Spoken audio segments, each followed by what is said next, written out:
जब भी कभी सफाई होती है तो पीतल और तांबे के बर्तन यहाँ से वहाँ खिसका दिए जाते हैं कि आज नहीं कल इन्हें साफ किया जाएगा, या फिर कोई ना दिवाली पर इनको ज़रूर साफ करेंगे।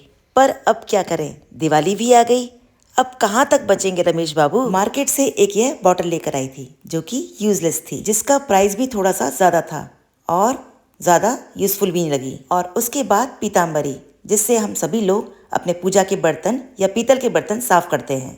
पीताम्बरी है तो इफेक्टिव, लेकिन जब खत्म हो जाती है तो फिर लगता है कि भाई अब इन बर्तनों का क्या किया जाए। तो भाई जब आपके पास पीताम्बरी भी ना हो या कोई और ऑप्शन ना हो तो आप इन पीतल के और तांबे के बर्तनों को किस तरह से साफ करेंगे। तो इसका एक ही इंस्टेंट ऑप्शन मेरे पास था जो कि हमेशा अवेलेबल रहता है, यानी पीतल, तांबे और भगवान के बर्तन साफ करने के लिए होना चाहिए एक ऐसा ऑप्शन जो हमेशा आपके पास अवेलेबल रहे। यानी हमें चाहिए कुछ ऐसा जो हमेशा हमारी किचन में अवेलेबल रहे। नींबू नहीं तो नींबू का सत यानी साइट्रिक एसिड या फिर विनेगर, असर तीनों का एक ही रहेगा जिससे बर्तन चमक उठेंगे।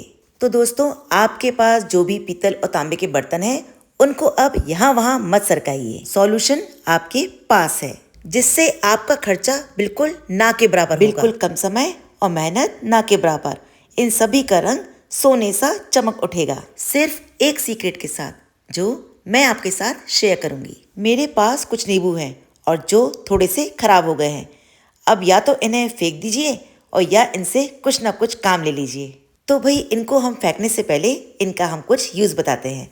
इन सभी को अच्छी तरह से काट कर इनको साफ कर लीजिए। जो खराब होंगे उनको अलग कर दीजिए और जो बचे हुए नींबू हैं उनको कट करके मिक्सर के जार में डालिए। जितने नींबू हैं उतना ही नमक डालिए और मिक्सर के जार में इसे अच्छी तरह से बारीक ब्लेंड कर लेंगे, यानी इसका एक बारीक पेस्ट बना लेंगे। देखिए इस तरह। यह जो बारीक पेस्ट हमने बनाकर तैयार किया ना, यही तो है इसका मैजिकल ट्रिक। बस ज़रा सा हम किसी गूंजे में लेकर किसी काले पड़े बर्तन पर इसे हल्का सा 5 की गिनती तक इसे घुमा देंगे। 1 2 3 4 5 और आगे से भी 1 2 3 4 5। ये देखिए कितनी अच्छी तरह से यह साफ हो गया है। बिना किसी मेहनत से और सिर्फ नींबू और नमक के स्पर्श से ये काला पड़ा हुआ बर्तन बिल्कुल दमक उठा है। अब चलिए इस तांबे के लोटे की भी हम शक्ल बदल देते हैं। थोड़ा सा इस पर भी हम 5 बार फेर देते हैं। सबसे पहले ज़रा सा पेस्ट पूरे सरफेस पे अप्लाई करेंगे और इस तरह से 1 2 3 4 और 5 और पीछे 1 2 3 4 5। और अब इसे अंदर की साइड भी देखिए, अंदर कितना काला हो गया है ना। अब अंदर भी हम एक 5 बार घुमा देंगे।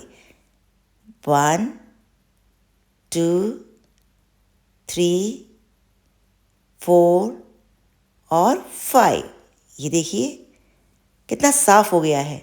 आप चाहें तो थोड़ी देर और भी इसे अच्छी तरह से दमका सकते हैं। तो देखा आपने दोनों की शक्लें किस तरह से बदल दी हमने। इसी तरह से यह पीतल की एक कलरफुल प्लेट भी मेरे पास है।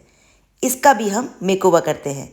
सबसे पहले पूरे सरफेस पर इस पेस्ट को अप्लाई करेंगे और फिर 5 तक गिनती, मिनिमम 5 तक। 1 2 3 4 एंड 5।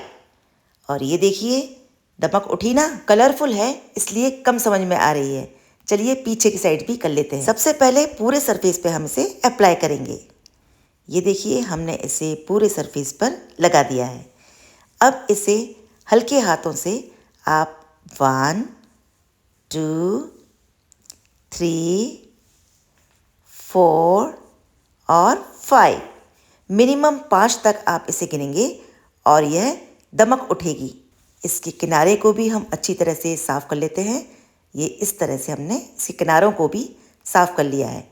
और ये देखिए हमारी प्लेट का पिछला हिस्सा कितना दमक उठा है, पूरी तरह से चेंज हो गया है। तो देखा आपने, नींबू नमक के पेस्ट की एक छोटी सी ट्रिक ने हमारे पीतल और तांबे के बर्तनों की सफाई की प्रॉब्लम को सॉर्ट आउट कर दिया। अब आप कम से कम टाइम में, कम से कम खर्चे में, बिना किसी मेहनत के इस छोटी सी ट्रिक को इस्तेमाल करके अपना काम कर सकते हैं। और ये देखिए इतने सारे पीतल के और तांबे के बर्तन हैं। अब इनको भी हमने सोने सा दमका दिया है। तो देखा आपने, हमने फेंकने वाले यूजलेस नींबू को यूजफुल बनाकर अपना काम निकाल लिया है। तो जब भी नींबू खराब हो जाए ना, तो इस तरह से पेस्ट बनाकर आप इसे स्टोर करके भी रख सकते हैं। और अगर नींबू नहीं है तो विनेगर और नमक के मिक्सचर से ये काम कर सकते हैं। हमारी हेल्पर जो अम्मा जी है ना, उनको हमारा यह ट्रिक बहुत पसंद आया और बोली इस तरह से बिना किसी ताकत या घिसावट के सारे बर्तन जगमगा उठे। मुझे तब और भी अच्छा लगा जब उन्होंने यह ट्रिक और भी जगह जाकर शेयर करी। वो बोली कि हमने बाकी जगह भी जाकर आपके ट्रिक को शेयर किया और सारे बर्तनों को साफ किया है। और ये देखिए, हमने उनकी हेल्प से और उन्होंने हमारी हेल्प से दिवाली के सारे पीतल और तांबे के बर्तन जगमगा लिए। जो बर्तन पहले साफ हो चुके थे उनको हल्का सा साबुन लगाकर और साफ पानी से धो लिया है। और अब देखिए सारे बर्तन कितनी अच्छी तरह से चमक रहे हैं। तो थोड़े से ही ट्रिक मात्र से हमने सारे पीतल और तांबे के बर्तनों को देखो कितनी अच्छी तरह से चमका लिया है। ये देखिए, लग रही है ना बिल्कुल नई जैसी। तो इस तरह से हमें अपने काम को अगले दिन के लिए खिसकाना नहीं पड़ेगा। और ये देखिए सारे बर्तन कितनी अच्छी तरह से चमक रहे हैं, बिल्कुल नए जैसे लग रहे हैं। और सच मानिए, मुझे तो विश्वास ही नहीं हो रहा है कि इन बर्तनों को फाइनली हमने साफ कर लिया है। और सचमुच बहुत ही ज़्यादा साफ सुथरे और खूबसूरत दिखाई दे रहे हैं। तो इस तरह से हमने अपने सारे पीतल और तांबे के बर्तन अच्छी तरह से साफ करके चमका लिए। तो आप भी किस तरह से अपने पीतल और तांबे के बर्तनों को साफ करके चमकाते हैं, कमेंट बॉक्स में ज़रूर शेयर कीजिएगा कि आप किस तरह से अपने बर्तनों को साफ सुथरा करके चमकाते हैं। मेरी तो जैसे नज़रें ही नहीं थम रही। ये दीपक देखिए कितना जगमगा रहा है और यह फ्लावर वास देखिए कितना खूबसूरत दिखाई दे रहा है। मैं तो कहती हूँ भाई, दिवाली साल में एक बार नहीं, साल में 4 बार आनी चाहिए, ताकि हम छिपा हुआ काम, छुपे हुए बर्तन सभी को साफ सुथरा करके घर को एकदम नीट एंड क्लीन कर सकें। आप सभी को दीपावली की बहुत बहुत शुभकामनाएं।